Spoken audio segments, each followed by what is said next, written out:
WhatsApp Inspirasi Sabda Gereja Kristus Raja Paroki Bajiro. Saudara-saudari umat Allah yang terkasih dalam Tuhan kita Yesus Kristus, jumpa lagi dalam renungan di pagi hari ini. Mengawalinya, mari kita mendengarkan sabda Tuhan dari Injil Matius pasal 9 ayat 9 sampai 13. Pada suatu hari, Yesus melihat seorang yang bernama Matius duduk di rumah cukai. Yesus berkata kepadanya, "Ikutlah aku." Matius segera berdiri dan mengikuti Yesus. Kemudian, ketika Yesus makan di rumah Matius, datanglah banyak pemungut cukai dan orang berdosa makan bersama-sama dengan dia dan murid-muridnya. Melihat itu, orang-orang Farisi berkata kepada murid-murid Yesus, "Mengapa guru makan bersama-sama dengan pemungut cukai dan orang berdosa?" Yesus mendengarnya dan berkata, "Bukan orang sehat yang memerlukan kami, melainkan orang sakit. Maka pelajarilah arti sabda ini. Aku menginginkan belas kasihan, bukan persembahan. Aku datang bukannya untuk memanggil orang benar, melainkan orang berdosa."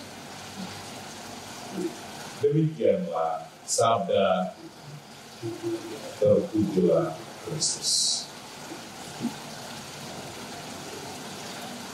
Saudara-saudari umat Allah yang terkasih, berkat dalam kita adalah manusia historis, tetapi juga sekaligus memiliki momentum perubahan.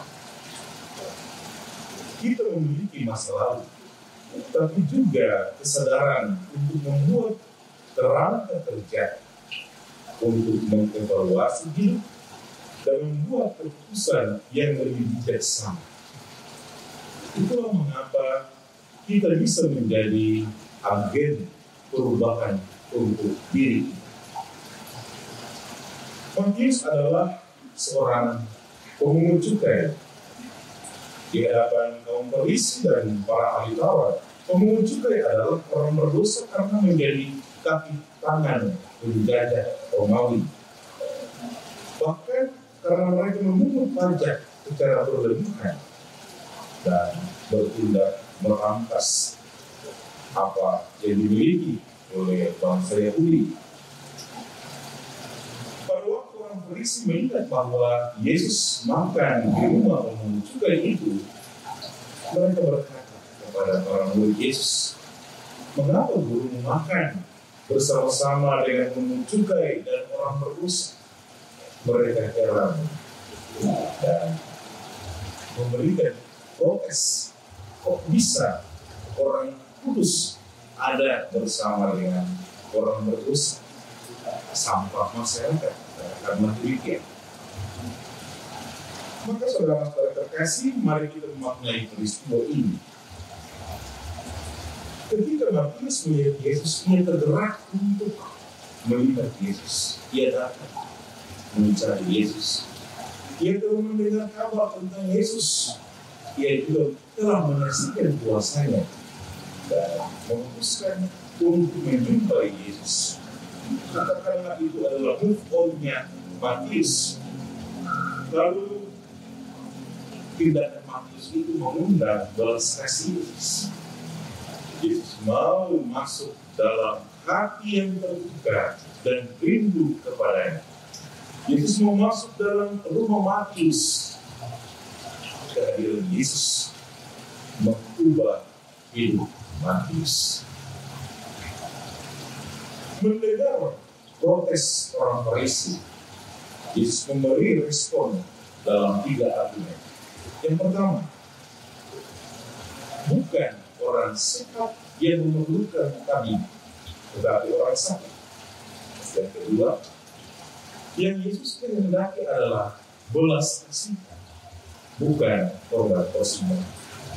Dan yang ketiga, Yesus datang bukan untuk memanggil orang benar, melainkan orang berdosa. Maka saudara-saudara sekalian terkasih, kita dipanggil untuk melayani. Tanggung jawab kita diboboti dengan semangat pelayanan. Tetapi ingatlah selalu bahwa tanpa Tuhan Yesus, kita tidak bisa sembuh dari segala kesakitan kita, apalagi kesakitan rohani, kesakitan spiritual. Tanpa Yesus, kita pun tidak dapat berbuat apa. Yesus tidak melarang kita membuat persembahan sebagai tanda syukur kepada Tuhan. Tetapi lalu jangan lupa untuk memberi arti atas tindakan kita. Jangan lupa untuk memiliki hati yang berbelas kasih kepada orang lain. Jangan lupa untuk berbagi kepada orang lain. Itulah persembahan yang sungguh dikehendaki. Kita adalah orang berdosa, saudara sekalian. Kita membutuhkan Tuhan Yesus. Kita membutuhkan anugerah Allah. Mari kita memberi tanggapan atas panggilan Tuhan dengan tidak bersikap sombong di hadapan sesama manusia. Tuhan memberkati kita semua. Amin.